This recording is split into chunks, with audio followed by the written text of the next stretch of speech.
బడుగు బలహీన వర్గాల ఆశాజ్యోతి ప్రత్యేక తెలంగాణ ఉద్యమ ప్రదాత కొండా లక్ష్మణ్ బాపూజీ 109వ జయంతి వేడుకలను తూప్రాన్ మున్సిపాలిటీలో పద్మశాలి సంఘం ఆధ్వర్యంలో ఘనంగా నిర్వహించారు. ఈ కార్యక్రమానికి మెదక్ జిల్లా పద్మశాలి సంఘం యూత్ అధ్యక్షుడు Toopran municipal vice chairman Nandala Srinivas ముఖ్య అతిథిగా హాజరయ్యారు. ఈ సందర్భంగా ఆయన విగ్రహానికి పూలమాలలు వేసి ఘనంగా నివాళులు అర్పించారు.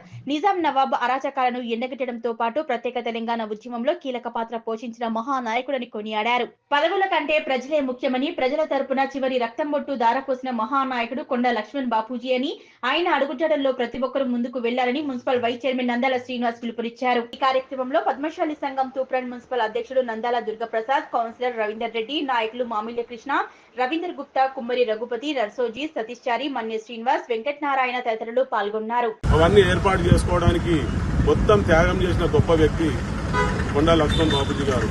మరి బడుగు బలహీన వర్గాల కోసము ఆయన నిరంతరం పోరాడి మరి తెలంగాణకే ఆదర్శప్రాయంగా నిలిచినందుకు మరి మన పద్మశాలము సభ్య సమాజం మొత్తం కూడా బడుగు బలహీన వర్గాలు కూడా ఆయనను గుర్తు చేసుకుంటూ ఆయన అడుగుజాడల్లో నడుస్తూ మనం అందరం కూడా సమాజ సేవకు కృషి చేయాలని కోరుతూ ఈ కార్యక్రమాన్ని మీరందరూ వచ్చి విజయవంతం చేసినందుకు ప్రతి ఒక్కరికి పేరు పేరున ధన్యవాదాలు తెలియజేస్తున్నాను. జై కొండా లక్ష్మణ్ బాపూజీ గారు.